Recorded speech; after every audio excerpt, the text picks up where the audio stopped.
You found it. Your home for the best content on your favorite team, the Fighting Tigers of LSU.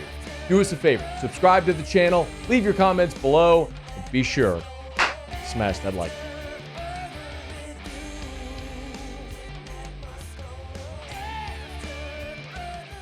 ACC Media Days wrapped up here on Thursday. Clemson was part of the final day. So figured this is as good a time as any to really kind of look at Clemson more in depth for the first time and start to kind of look at the matchup between Clemson and LSU on August 30th. Clemson has gotten a lot of flowers here early, and for good reason. What they return is 80% of the production from a team that won the ACC and made the college football playoff a year ago. They have a guy in Cade Klubnik at quarterback who many believe has what it takes to win the Heisman Trophy and be the number one overall pick in the 2026 NFL Draft. You throw all of that together, and yeah, you're going to have a lot of hype. But what questions does Clemson still have left? Is that hype warranted? And I will look squarely at returning production first and foremost in this conversation. Yes, 80% returning production is massive. Leads Division I, 85% just on offense returning. 75% on defense. You want to break it down, 80% altogether. But in today's age of college football,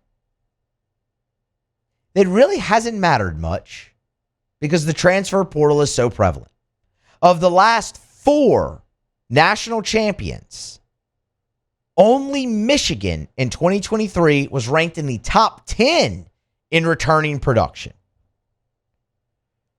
Of the last 4 ACC champions, only Florida State in 2023 was ranked in the top 10 in returning production.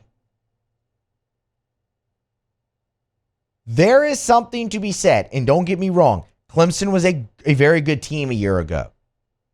They were not elite. They were not great. They were very good. They played in a conference that was not deep.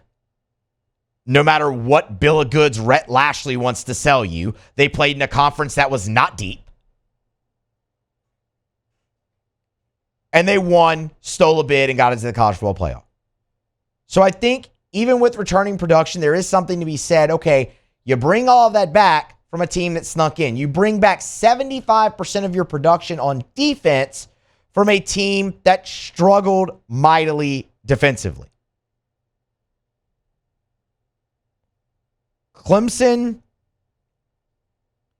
ranked 84th in run defense a year ago.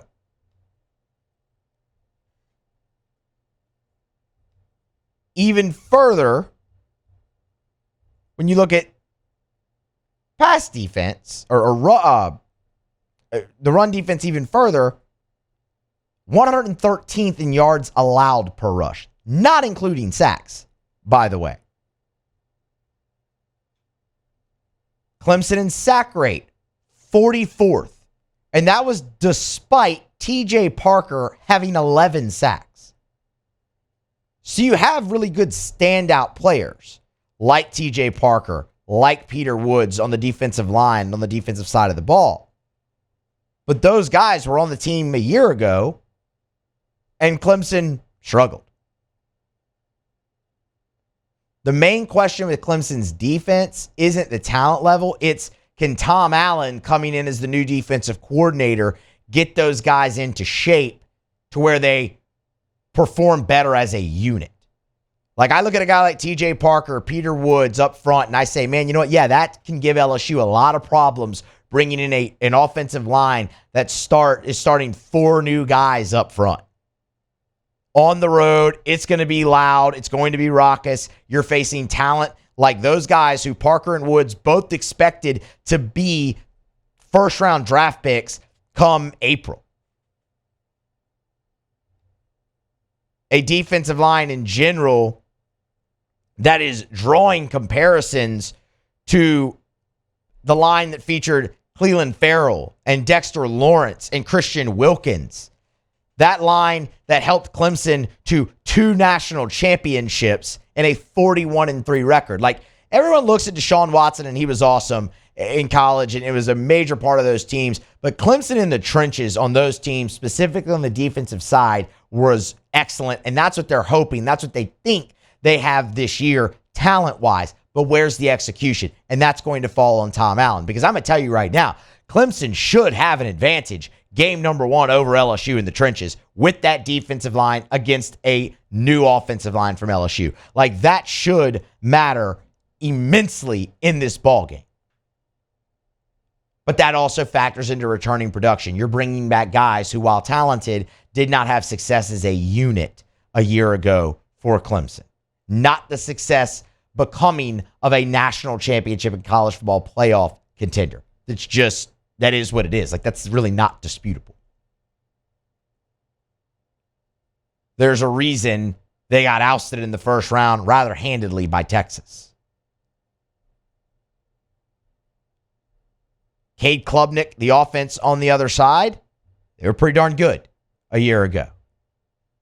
Antonio Williams back was on the cusp of a 1,000-yard receiving season a year ago. And he's back along with Wesco, with Moore, with all those guys. And they even brought in a portal acquisition on the wide receiver side. They did so as well defensively. And that's the other part of this there. You look at a guy like Will Helt, who was brought in from Purdue to hopefully mix up and help the pass rush opposite of a guy like TJ Parker. So they've mixed and matched a little bit there as well. But the thing that really stands out from Clemson is they are a veteran team with a lot of production returning. And Dabo Swinney was asked about having a veteran team. And is that the linchpin into cementing them once again as a national championship contender? Well, I mean, it's awesome. I mean, experience, as they say, that doesn't come at a discount. Like, we've got a bunch of great young men, our quarterback especially, that's had to, manage success well, and he's had to manage some failure well too. And, he's grown into a great leader of our team. And, the experienced guys, we have most of our team back. I think it's a close group. They've done football life together for a few years now, and they've had some success. And certainly last year, and getting a chance to kind of maybe get a little glimpse at the top of the mountain, that's certainly given them a little fuel as they've gotten back to work since January. But they have a very clear vision of how they want to finish. Now they got to go do the work. And that's the end of it right there. Now you got to go do the work, because you were all together a year ago, and you've been together for 2 years really now. Clemson played a lot of freshmen, a lot of sophomores the last 2 seasons. Now you have a lot of juniors, a lot of seniors that are together again. For me, and this is going to be a familiar refrain, LSU is going to have to be able to run the football in this game. That is where Clemson's defense struggled the most a year ago. And LSU is going to have to try to exploit that early and see if they can't establish a running game to just let the rest of it kind of fall into line from there offensively, really get Nussmeier into a rhythm in the passing game with the help of a running game. If that was Clemson's biggest weakness a year ago, test it early. Even with the new offensive line, even against the very talented defensive line, test it early and see if the changes that Tom Allen has made have really put it together. This is a trenches game, 100%. Between LSU and Clemson. Do you have a little bit of concern about LSU's secondary going up against Cade Klubnik, giving how much of a weakness that has been for LSU the last 2 seasons, really? Sure, you do. 100%. But you also feel really good about LSU's front going into this game as well. So for me, I look at this and I say, man, really, it's LSU's O-line versus Clemson's D-line. Can you open up holes in the running game, a place they struggled mightily a year ago? Can you give Garrett Nussmeier the right amount of time in order to pick apart the rest of the Clemson defense? Because LSU's offense is talented enough to have plenty of success against a really good Clemson defense. But the matchup's going to have to be won at the line of scrimmage. And that does give me pause. But the question for Clemson is, okay, you've got all these guys coming back. Have they taken the steps necessary to improve on what hampered them a year ago? As much as LSU is going to be put to the test early, so is Clemson. Because LSU has the type of offense that can exploit you if you haven't made those necessary steps here early, first game of the season to improve. We'll see. We'll see. August 30th, LSU, Clemson, 6:30 kickoff. Tigers. Are they both open camp next week? Hey, thanks so much for watching. Please leave your comments. I love to interact. And be sure to hit the red subscribe button below.